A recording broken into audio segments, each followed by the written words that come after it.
मित्रांनो, मी आता तुम्हाला इंग्लंडच्या थेम्स नदीच्या किनाऱ्यावरती आणि अमेरिकेच्या ज्या प्रसिद्ध रिव्हर्स आहेत ना, रिच वगैरे त्याच्यावरती, किंवा रशियाची मॉस्को रिव्हर आहे त्याच्या किनाऱ्यावरती बरेच तुम्हाला मी फुटेज दाखवले असतील. आता तुम्हाला मी दाखवतोय पवना नदीची फुटेज. मित्रांनो, ही नदी असं मी म्हणत नाही, हे गटार आहे. तुम्ही प्रत्यक्ष बघू शकता त्याचा वास येतो. याची परिस्थिती बघितली तर आपल्याकडे नद्यांचं रूपांतर नाल्यामध्ये करणं, नद्यांचं रूपांतर गटारामध्ये करणं, ह्याच्यात पालिकेचे अधिकारी एकदम भ्रष्ट अधिकारी एकदम माहीर आहेत. आणि ह्या शहराची ही अवस्था आहे मित्रांनो, की या शहरात नदीच्या किनारी म्हणजे एक काळामध्ये नागरी जीवन जे उभं राहिलं ते नदी किनारी उभं राहिलं आणि त्या ठिकाणी चांगल्या सुविधा असायच्या. इथं आता नदीच्या किनारी राहणं म्हणजे मच्छरमुळे डेंग्यू, मलेरिया आणि हिवतापाणी आजारी पडणे. एकंदरीत तुम्ही बघू शकता या जलपर्णी काढण्याची वर्षाला कोट्यवधी रुपयाची कॉन्ट्रॅक्ट काढली जातात आणि 3-3 वेळा त्यांना एक्सटेन्शन दिलं जातं, कारण ती सगळे राजकीय पुढाऱ्यांची कॉन्ट्रॅक्ट असतात, अधिकाऱ्यांच्या नातेवाईकांचे असतात. स्वतः अधिकारी काही ठिकाणी पार्टनर आहेत. त्यामुळे सगळ्या नदीची 24 किलोमीटरची नदी आहे बरं का. पिंपरी चिंचवड शहराला ही पवना नदी जी आहे ना 24 किलोमीटरची आहे आणि त्याच्यावरती 7,500 कोटी रुपयाचा खर्च आपले महानगरपालिकेचे पराक्रमी आयुक्त शेखर सिंग आणि अति पराक्रमी आयुक्त जांभळे पाटील यांनी 7,500 कोटी रुपयाचा प्रोजेक्ट आणला होता. RFT म्हणजे रिव्हर फ्रंट डेव्हलपमेंट. आता ही रिव्हरची ही अवस्था बघा. पाणी स्वच्छ करण्यावर खर्च करायचा का त्याच्या आजूबाजूला ते जॉगिंग ट्रॅक काय काय काय काय हे करायचं, हे सगळी परिस्थिती मित्रांनो. शहरात 24 तास प्यायचं पाणी मिळत नाही, पण 24 तास मच्छर मात्र चावतील अशी व्यवस्था त्यांनी केलेली. नदीची अत्यंत भयान परिस्थिती. तुम्ही खाली जर कॅमेरा दाखवला ना तर तुम्हाला सगळा कचरा कचरा गाळ गाळ गाळ सगळं दिसेल. ही परिस्थिती आहे. लोक घरात पूजा करतायत आणि नद्या खराब करतायत. परदेशामध्ये कोणत्याही नदीला कोणताही माणूस देवी मानत नाही, आई मानत नाही, परंतु कोणी त्या माणूस नदीमध्ये एकही थेंब कचरा करत नाही, एकही कचऱ्याचा काही टाकत नाही. इथे मात्र नदीला देवी म्हणायचं पण तिची अशी आबरू लुटायची ही परिस्थिती आहे. तुम्ही आम्ही आता 16 प्रभागाचे म्हणजे रावेत, किवळे, मामोडी, वाल्हेकरवाडी हा जो प्रभाग आहे त्याचे दोन्ही उमेदवार आमच्या सोबत फील्डवरती आहेत. सचिन शिंदे अ गटातून इंजिनियर आहेत आणि ड गटातून आमचे प्राध्यापक आहेत राजेश वटकर, हे दोघंही आमच्या सोबत आहेत. एकंदरीत तुम्ही लंडनमध्ये राहिलेले आहेत 10 वर्ष, तिथून भारतामध्ये आल्यानंतर इंजिनियर म्हणून काम केले. आता आम्ही तुम्हाला ह्या शहराचे प्रश्न सोडवण्यासाठी उमेदवारी दिली. तुम्हाला काय वाटतं लंडनचं चित्र बघितलं आणि हे बघितलं तर?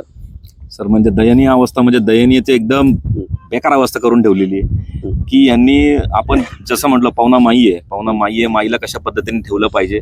पण काय झालंय, आपण नुसतं नावाला देवी धार्मिक आणि भक्ती श्रद्धेला केलेलं आहे. पण आज या परिस्थितीत आता इथं बघितलं, लोकांनी कुंड्या टाकल्यात, लोकांनी खायद्याचे पै टाकलेत, देवारे टाकलेत, देवीचे फोटो टाकलेत. तर हे लोक करणारच पण लोकांना सुधारण्यासाठी आपण काय केलं पाहिजे? बाहेर देशात हे का होत नाही हे शिकलं पाहिजे. बाहेर देशात दौरे करून येतात, 10-20 करोड रुपये खर्च करतात, त्याचा अहवाल बनवतात, पण त्याचं इम्प्लिमेंटेशन 0. तर साधा हिशोब आहे. आज आता आपण इथं आलो, या परिसरात आपण आलो, इथं कुठं तुम्हाला गेटेड दिसतंय का, फेन्सिंग दिसतंय का? साधा कॉमन सेन्स आहे. इथं फेन्स करा. जिथं तुम्ही जे हे बनवलेत ना, चौथारे का काय हे बनवलंय, जे काय बनवलंय ते पण तुटलंय. त्याचं सिमेंट एक डुप्लिकेट क्वालिटीचं होतं बघा त्याची अवस्था बघा की म्हणजे एवढं भंगार क्वालिटीचं सामान वापरायचं, टेंडर टाकायची, बिलं घ्यायची, पैसे घ्यायचं, मोकळं व्हायचं. तर इथं चांगल्या पद्धतीचं, जसं आता ते रिव्हर फ्रंटला बोललेलं आहे, तिथं एवढा आवास 7,000 करोड एकदम खर्च करायची गरजच नव्हती. पहिलं तुमचे सगळे जे घाट आहेत ना ते घाट तुम्ही दगडी बांधकामात करा. सिमेंट तर वापरूच नका, दगडी वापरा. दगडी वापरल्यानंतर पाणी जरी जेव्हा वर येतं ना तेव्हा त्या दगडाला एवढा इम्पॅक्ट होत नाही. पहिलं गेटेड करून घ्या. समोर आपण ब्रिज बघतोय, त्या ब्रिजला त्यांनी जाळ्या लावल्या. त्या जाळ्या का लावल्या की लोकांनी घाण टाकू नये. मग तिथं घाण नाही टाकणार तर लोक इथे येऊन घाण टाकणार. हा कुठल्याही म्हणजे बेअक्कल माणसाला समजणारा प्रश्न आहे की बाबा जर कुठून ना कुठून तरी टाकून ना तर आपण इथं करा, जिथं लोकांना ऍक्सेस आहे ना. नदी ही कचरा कुंडी आहे का?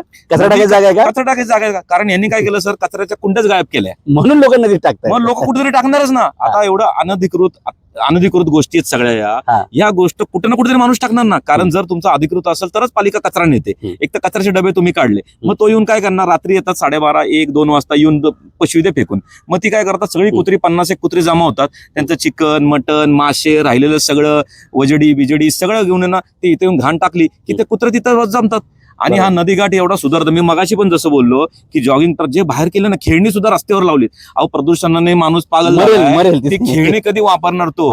म्हणजे तुम्ही जे करताय ना म्हणजे टोटली नॉन टेक्निकल आहे, ज्याला काहीही संदर्भ नाहीये. नुसतं रेटायचंय, नुसतं बांधायचंय आणि तोडायचंय आणि पैसे खायचे. म्हणजे हे थांबलं पाहिजे. आणि लोकांनी याला खूप म्हणजे मोठ्या परिसरात पद्धतीने आक्रोश आणि मोठ्या पद्धतीने याला आगेच जायला पाहिजे की बॉस हे आम्हाला नकोय, अशा पद्धतीचं डेव्हलपमेंट आम्हाला नकोय.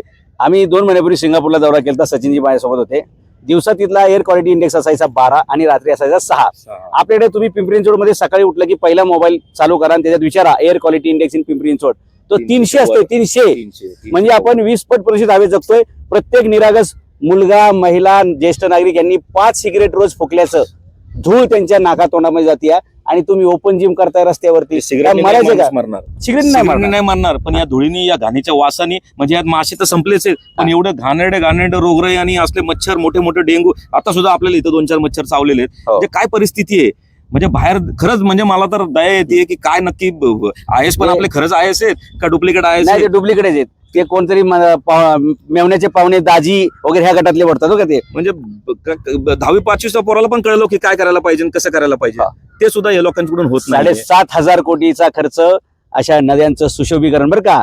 नद्या सुधारण्यासाठी नाही, नदीतलं पाणी हे बघा, हे बघितलं ना, याच्यात तुम्हाला एक मासा दिसणार नाही, एक खेकडा दिसणार नाही. आणि सर आमच्या इथं सोसायटीतील लोक होती जे इथं वाल्लेकरवाडी, पिंपरी निगडीला राहायचे, ते सांगायचे आम्ही इथं 12-15 वर्षी पोहायलायचो, इथं पोहलोय आम्ही, या नदीत आम्ही पोहलोय, पण आज म्हणजे तुम्ही हाताला जरी पाणी लागलं ना तरी मला भीती वाटतेय की बाबा ह्याच्या मला हाताला स्किन इन्फेक्शन होईल का, मला काय होईल अशी मला भीती आहे. तर या सगळ्या प्राण्यांचं, जनावरांचं, आणि मगाशी बघितलं कुत्रं पाणी पित होतं, आता कुत्रं जर हे पाणी पित असेल तर ते कुत्रं जर कोणाला चावलं तर ते माणूस पण मरायचा ना. हो, त्याला होणार ना रेबीज, होणार रेबीज. म्हणजे अशी भयानक परिस्थिती या पाण्यामध्ये बघा, तुम्हाला कोणताही मच्छर व्यतिरिक्त जीवजंतू सापडणार नाही शिल्लक, बरं का.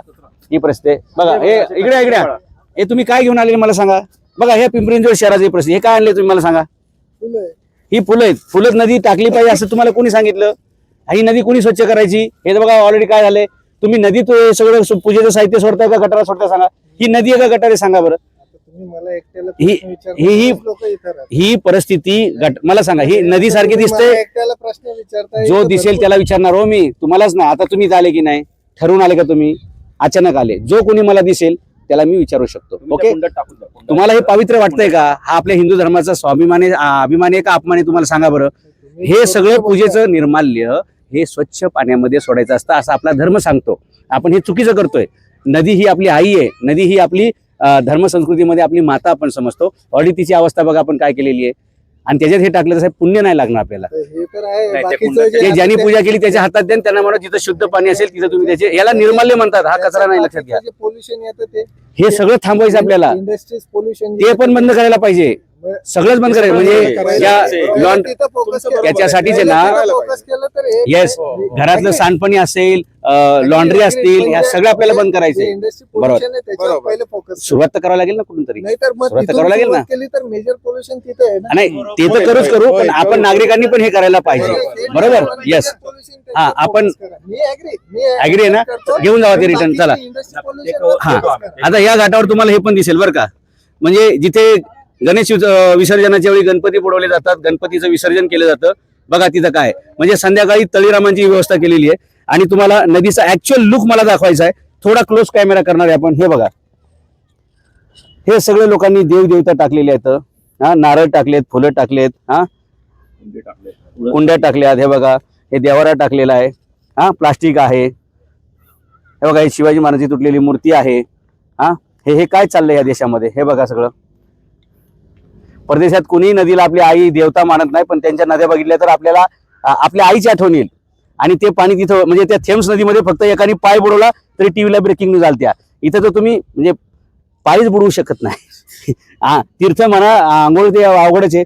वटकर साहेब, तुम्ही प्राध्यापकात MBA केलेले, तुम्हाला अशा नदीचं प्रदूषण बघितल्यावर काय वाटतं? महापालिकेत तुम्ही नगरसेवक म्हणून निवडून गेले पुस्तक चिन्हावर, काय काय करता या नदीसाठी? खूपच वाईट वाटतं.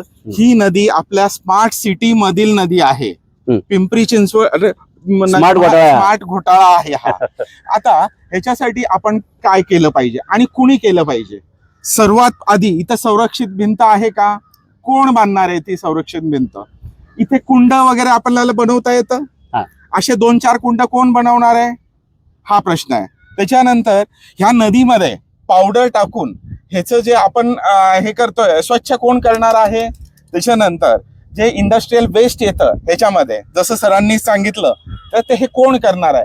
हे सगळे उपाय कोण करणार आहे? हे सगळे उपाय आम्ही सरांच्या नेतृत्वाखाली आम्ही करणार आहोत. म्हणूनच आमची विनंती आहे की तुम्ही सनई छत्रपती शासन पुरस्कृत अधिकृत उमेदवार तसेच पुरस्कृत उमेदवारांना निवडून द्यावं, तर हे सगळेचे सगळे प्रश्न सुटणार आहेत. लोकांनी डोकं चालवावं, मस्तक चालवावं म्हणून आम्ही पुस्तक चिन्ह घेतलेले. तुम्ही पुस्तक चालवा म्हणजे मस्तक चालवलं तर पुस्तक निवडता येईल, आणि पुस्तक निवडलं तर तुम्हाला कोणाचा हस्तक व्हायची गरज पडणार नाही, तुम्हाला कोणासमोर नतमस्तक व्हायची गरज पडणार नाही. तुम्हाला प्रगतीच्या सगळ्या वाटा दिसतील. आता फक्त टेंडरचा वाटा चालू आहे, टक्केवारीचा वाटा चालू आहे. इथं विकासाचा वाटा नागरिकांना मिळाला पाहिजे. आणि त्या टेंडर आणि टक्केवारीचा हा परिणाम आहे 7,500 कोटीचा रिव्हरफ्रंट डेव्हलपमेंट प्रोजेक्ट, आणि त्याची ही अवस्था आहे. तुम्हाला अजून थोडंसं मला फुटेजमध्ये दाखवायचं आहे. थोडासा कॅमेरा तिकडे झूम करा. बघा हे सगळे कचरा टाकलाय. तिथं झाडाखाली तुम्हाला साईबाबा दिसतील, तिथे अजून 1-2 महाराजांचे फोटो दिसतील. तुम्हाला दाखवतो. म्हणजे धार्मिक म्हणणारे, स्वतःला धार्मिक म्हणणारे लोक कशा प्रकारे आपलं काम झाल्यानंतर ज्याला आपण देव मानतो, ज्याला गुरु मानतो, ज्याला आपण हे मानतो, काय म्हणतो ना, पूजनीय मानतो, त्यांची काय अवस्था करतात हे तुम्हाला दाखवतो. हे बघा इथं भावल्या बिवल्यात, मला काय फरक पडत नाही बरं का. माझ्या घरासमोर लिंबू आणून टाकलं कोणी तर मी ते त्याचं सरबत करून पिणं, असा डेंजर माणूस आहे. हे बघा तुम्हाला दिसतात का तिथे, या तुम्हाला दाखवतो. हे बघा हे भाविक लोकांचे लक्षण आहे. बघा इथं कितीतरी देवदेवतांचे फोटो जाळलेले आहेत. हे बघा, ही असते का भक्ती. घरात सर्व वैद्य मरो, तसं पूजा झाली आपला गुरु मरो, आपला देव मरो, आपला पूजनीय जे काय असेल ते मरो. हे बघा ही भक्तांची ही परिस्थिती आहे का. हे काय चाललंय आमच्या धर्माचं. हे बघा महालक्ष्मी, हे सगळं पिक्चर बदलू. मित्रांनो, ज्या लोकांनी वैज्ञानिक दृष्टिकोन सोबत घेतलाय त्यांची प्रगती झाली आहे, आणि जे लोक अशा प्रकारे कर्मकांडामध्ये अडकले त्या देशामध्ये कधी माणसं पुढे गेली नाही. परदेशातल्या नद्या एकदम स्वच्छ सुंदर असतात, त्याच्यात आपण बोटिंग करू शकतो, राफ्टिंग करू शकतो, त्याच्यामध्ये आपण पोहू शकतो, याच्यात एकही गोष्ट होणार नाही. अशा प्रकारची अवस्था आहे. इथं मासे मेलेले आहेत, इथली कासव मेलेले आहेत, माणसं कशी जगतील. आणि म्हणून या नद्यांचं सुशोभीकरण नव्हे तर या नद्यांचं शुद्धीकरण करणं गरजेचं आहे. जिथून या पाण्याचं प्रदूषण होतंय ते सगळं प्रदूषणाचे पॉईंट बंद केले पाहिजेत. मग त्या फॅक्टरी असतील, लॉन्ड्री असतील, घरांचं वेस्टेज पाणी असेल, हे सगळं बंद करून या नद्यांमध्ये पुन्हा मासे दिसतील आणि माणसे सुद्धा दिसतील आंघोळ करताना, पोहताना. हे असं आपण करूया. जसं आता प्रदूषणाने आपला श्वास कोंडतोय, आपण दमतोय, तसे या नद्या, ते पर्वत, ते नाले सगळे ऑलरेडी कोडमडून प्रदूषित होऊन मरायला आलेले आहेत, मेलेले आहेत. म्हणून आपल्यावर आता हे शेवट आपण हे मानव आहे, म्हणून आपण याच्यात शेवटचं आपल्याला ऑप्शन दिलंय की आता तुम्ही सुधरा, नाही तर तुमचं पण काय खरं नाही. त्यामुळे ह्यातून शिक्षण असं आहे की सर्वांनी सुधारलं पाहिजे. तर हे बदल घडण्यासाठी, हे सगळं घडण्यासाठी सनई छत्रपती शासन आमचं चिन्ह आहे पुस्तक. याच्यामध्ये चांगले तरुण, तडफदार, अभ्यासू, जे की तुम्हाला मी नेहमी सांगतो की जे महापालिकेत बसून अधिकाऱ्यांबरोबर चांगल्या पद्धतीचा विकास मॉडेल, चांगल्या पद्धतीचं काम करू शकतात, त्यांनाच निवडून द्या. अडाणी, बाकीचे मनी ठेकेदार या लोकांपासून सावध राहा, लांब राहा. आणि त्यांच्या लालचला बळी पडू नका. 5,000 देतील, 10,000 देतील, मिठाई देतील, साडी देतील, गाडीत फिरून आणतील, छानपैकी खांद्यावर हात ठेवून फोटो काढतील, याला बळी पडू नका. या नद्या वाचल्या, डोंगर वाचले, दर्या वाचल्या, काय हा परिसर वाचला, निसर्ग वाचला तर आपण जगणारे, हे लक्षात घेऊन मतदान करा. आपलं पिंपरी चिंचवड शहर आज महाराष्ट्रातील 1 नंबरचं प्रदूषित शहर आहे. हे आपल्यासाठी लाज वाटण्यासारखी गोष्ट आहे. आपलं आयुष्य 20 वर्षांनी कमी होत चाललेलं आहे, ही लाज वाटण्यासारखी गोष्ट आहे. आणि म्हणून मतदान करताना जात, धर्म, भाषा, प्रांत याला न करता जगण्यासाठी आपल्याला काय लागतंय, ते ऑक्सिजन लागतंय, पाणी लागतंय, त्याच्यावर विचार करून मत दिलं पाहिजे. आपल्याला परत छत्रपती शासन आणायचं आहे. आपल्याला पुन्हा छत्रपती शासन आणायचं असेल तर छत्रपती शासन पक्षाला तुम्ही सपोर्ट करा. छत्रपती शासनचे अधिकृत आणि पुरस्कृत उमेदवारांना तुम्ही निवडा. तर पुस्तक निवडा. जसं आपण म्हणतो की मस्तक चालवा, चालवा मस्तक, निवडा पुस्तक. ज्या देशांनी पुस्तकाची साथ घेतली आहे त्यांची प्रगती झालेली आहे. आणि ज्या देशांमध्ये दारू, गुटखा, मटका याचा प्रभाव जास्त वाढलाय, त्यांची मृत्यूतून सुटका झालेली नाही. त्यामुळे आपण सावध व्हा. आणि सनई छत्रपती शासन पक्षाचे उमेदवार पुस्तक चिन्हावर उभे आहेत त्यांना, आणि जेवढे काही पुरस्कृत उमेदवार आहेत त्या सर्वांना प्रचंड बहुमताने निवडून आणून पालिकेतील भ्रष्टाचार शून्य आणण्यासाठी मदत करा. आम्ही यांना सांगितलेले नगरसेवक बना आणि भ्रष्टाचार फावड्याने खदून काढा. ओके. आणि दुसरी गोष्ट, या शहराचं सिंगापूर करा. त्यासाठी हे सगळे शिलेदार, आमचे 7 शिलेदार या पिंपरी चिंचवडमध्ये उभे आहेत. 8, 10, 11, 16 आणि 14, 24 अशा 5 प्रभागामध्ये आमचे 7 शिलेदार उभे आहेत. त्या सर्वांना निवडण्याची जबाबदारी तुमची. आमचे हे 7 मावळे एवढे भारी पडतील की या पालिकेमध्ये 1 रुपयाचा भ्रष्टाचार होणार नाही आणि या पालिकेमध्ये 1 रुपयाचं करप्शन होणार नाही, याची खात्री मी तुम्हाला देतो. धन्यवाद.